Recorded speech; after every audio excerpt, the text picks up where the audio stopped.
guys, welcome back to my channel. It is me, Heather. Don't forget, if you like my content, you like what I do, which is basically everything, just subscribe. Subscribe, click that tiny little bell button and click all so you actually get notifications, so you see all my informational videos and my vlogs and my giveaways and everything like that. So people commonly ask me how I'm so positive. Now I want to explain something to you. Now I'm literally doing this video at 12:03 in the morning, because it made me relive some stuff. Talking to somebody, and it brought back to my mind of what I went through. Going to try to do this without being emotional. I'm gonna try. But let's see. I'm 34 now. Probably my mid-20s. I knew something was wrong. I knew something was wrong. And the constant pain I was in. And you guys got to understand, before this, I was so heavy into sports and dancing, and I worked 2 jobs, single mom. Like, I was never a lazy person. Never. Ever, ever. Being home now drives me nuts. Now,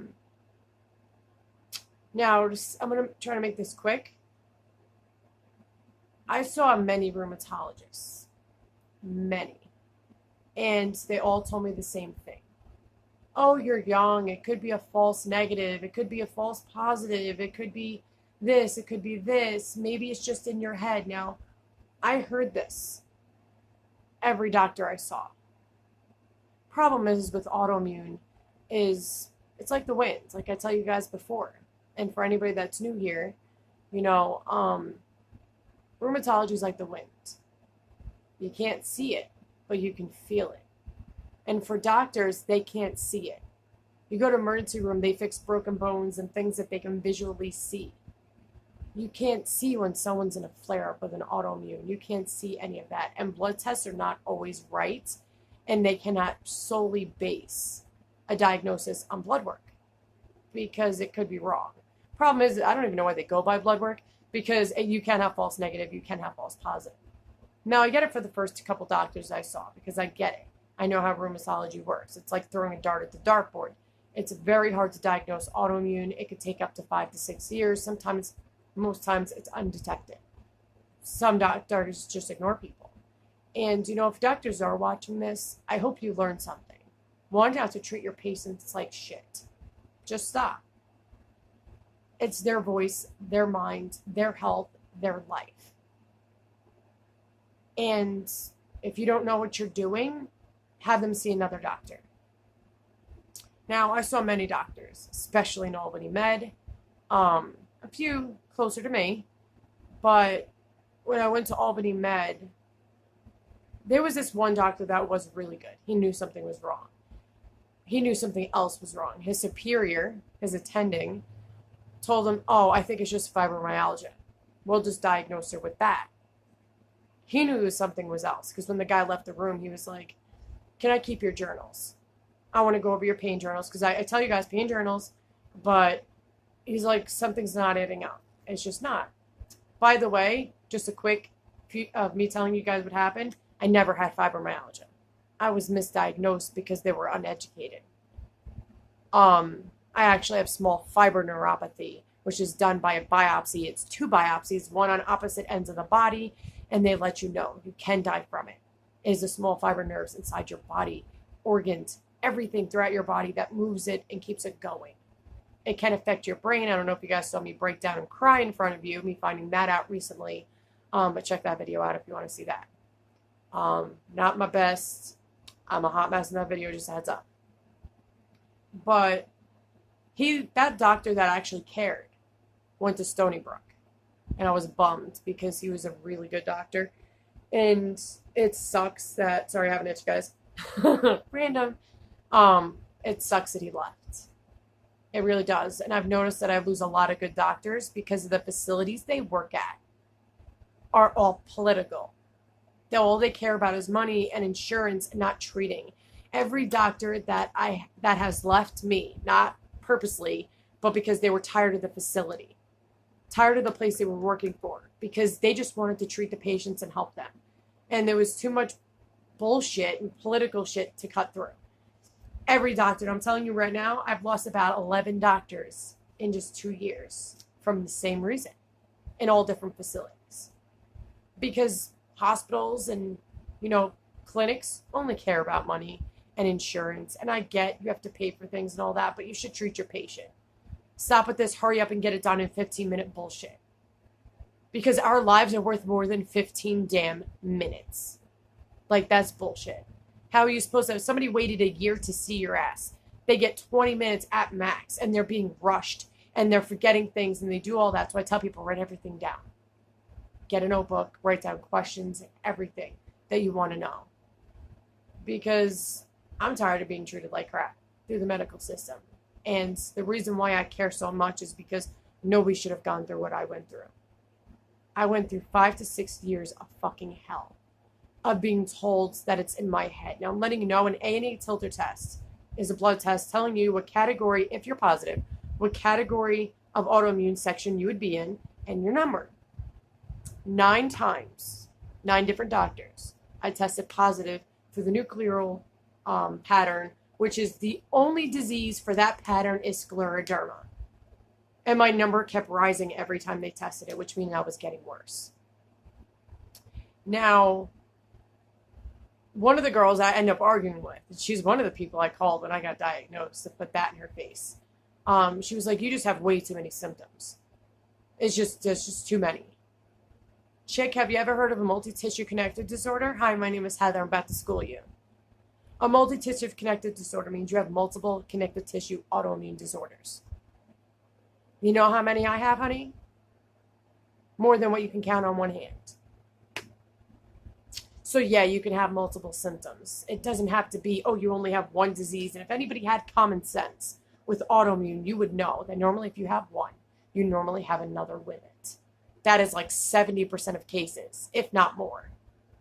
Statistically, I don't have the exact numbers, but I'm dead ass true. That is exactly what it is. It's between like 70 or higher percentage. Because you have scleroderma, you most likely have Raynaud's. Not saying all the time, but most likely.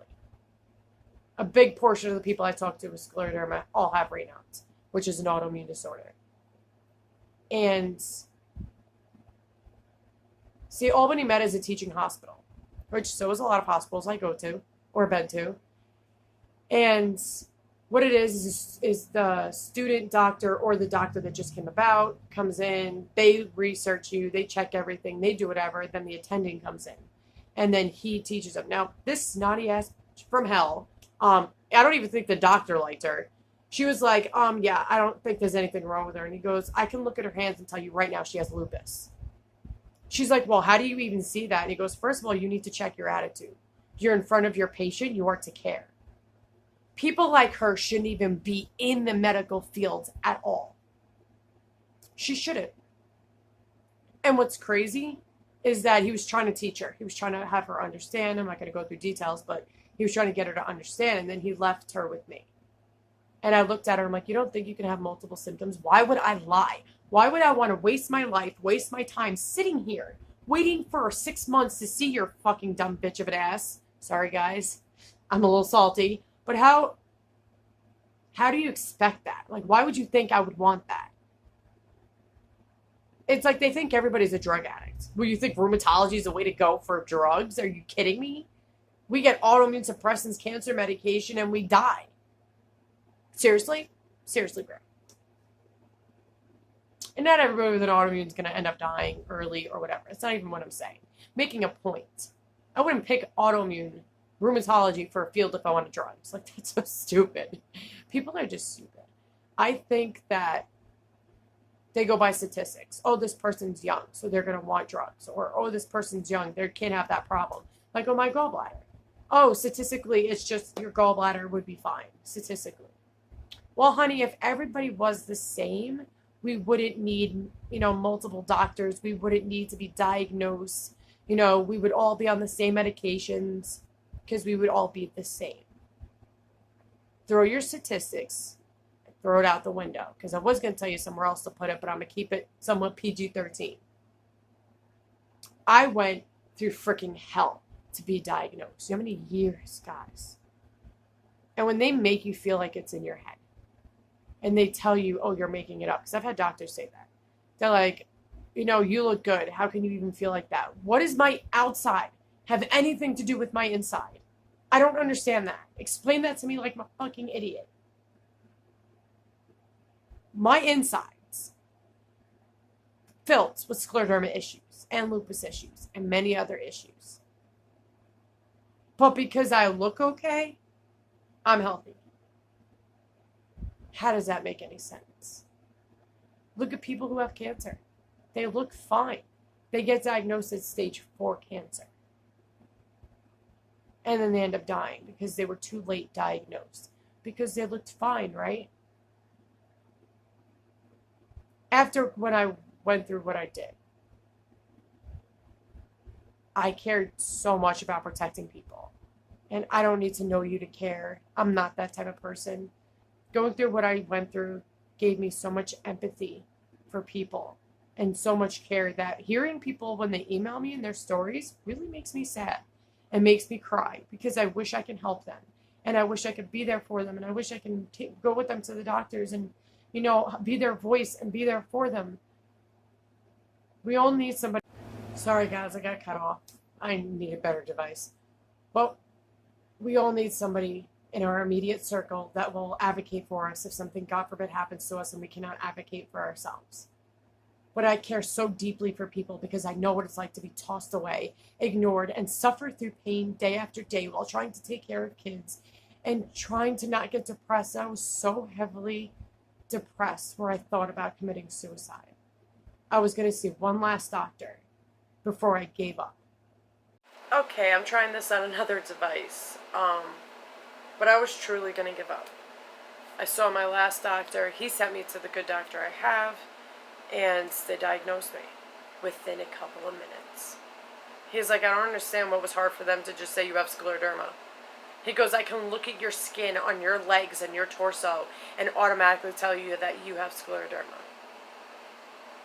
Them diagnosing me saved my life. And it is a shitty diagnosis. It is a deadly disease.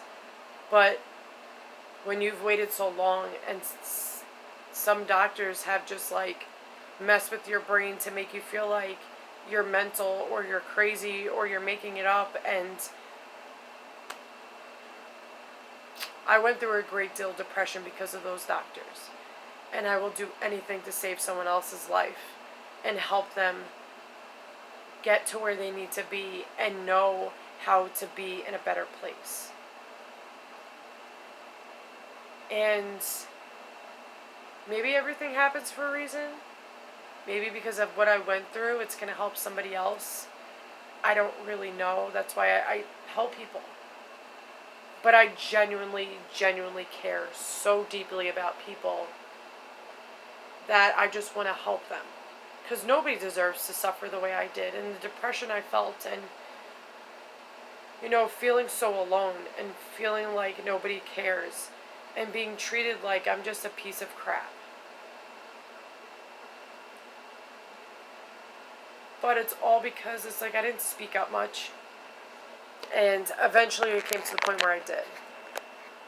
But when I did get diagnosed, I called back everybody who misdiagnosed me. And I told them what I was diagnosed with. And they even said my doctor is an amazing doctor. And that's why he teaches and does lectures and has his own clinic now, and does trials and all that crap. But how many people did I have to go through to where I wanted to commit suicide? Because I couldn't handle the pain anymore. Because I couldn't handle every day being suffering and looking at my kids wishing I could be a better freaking mom. Gonna try to make this without crying. I just wanted to be a better mom. And I felt like I couldn't give that to him, to both of my kids. So why would I be here if I'm fucking everything up and nobody will help me? I don't want people to suffer the way I did. Trying to hold it back, guys.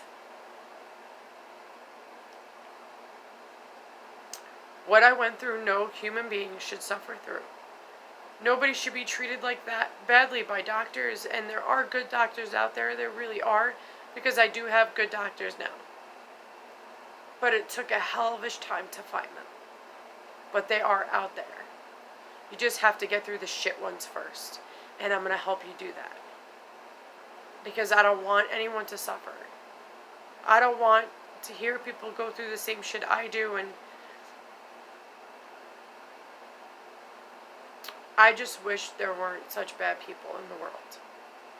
But there is, and there's nothing I could do about it. But what I can do is try to make a difference. I started this not for people to know me, but I want them to know what I say. I want to care. I want people to care. I want people to know that they always have a friend, somebody that will understand, somebody that will have their back no matter what. And I just want to be that for people. I can't have other people go through what I did. Getting out of that depression was hard. It was really hard. The relief I felt when they told me I had something. It didn't matter what the fuck it was at that moment. But to be diagnosed and know that it wasn't in my head, that I wasn't making it up, and that, you know, maybe they can try to manage something, but the problem is with a couple of my autoimmune, they can't. There's nothing they can do. But they can help with the pain. They can help with other things. They can, you know, support groups help, and talking to people help, and just doing the best you can to try to make your life have a better, just to have a better grip on life, and to be able to have enjoying your life. And, you know, if I can help everybody, I would. If people see this in 2 years from now or 3 years from now, always email me. Just because the video's old doesn't mean my care for people stop. If anyone sees this and anyone needs help or direction or how to go about anything, that's why I'm doing the patient advocacy, probably trilogy videos that I'm going to be doing. Because everybody needs the tools to have a grip on their life, their health, them. You matter. What you're going through matters, and I do care. And there are doctors out there that do care. You just have to find them. But always make sure you stick up for yourself. I mean, I got through what I did it was such a relief. Such a big relief that they knew what I had. And I didn't care what it was. I didn't. I really didn't. It sucks that if somebody actually diagnosed me sooner, I probably wouldn't have such bad issues right now. It would have been easily managed, but unfortunately there are shitty doctors, and my life was part of it. But everything happens for a reason. But I made it through that. And, you know, it helped me to find things that I like to do. But that will be a completely different video.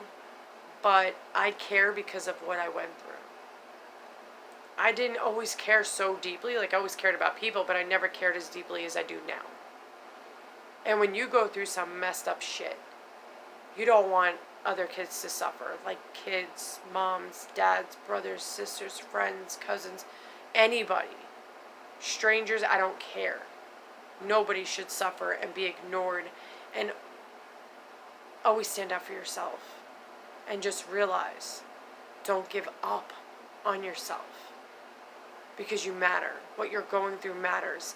And I promise you, you will find somebody that cares, of doctors that will help you. But never give up. And I'm glad I didn't give up. Because I would have missed out on some great shit in my life. Like I always say, without bad, you would never really truly appreciate the good. Because if everything was good all the time, you would take it for granted. And I also say, without rain, there would be no rainbow. And I went through some heavy-ass freaking storms, man. Like, that was some cyclone bullshit. But I made it through. And what doesn't kill you only makes you stronger. Never give up. And you can always contact me anytime you need any help. If you want to vent about anything, it doesn't matter. Because I do care, and I just want to help people. And I like to make new friends, and, for people to be relatable, because people in our life around us might not understand what we go through. But that's why I make this, so we have each other. So we have each other's back, and we are there for each other. But I'm going to leave you guys go, because I'm sure my video is super long right now. I will continue on with this and tell you guys a little bit more. But I love you guys. Have a good night, and God bless. Later.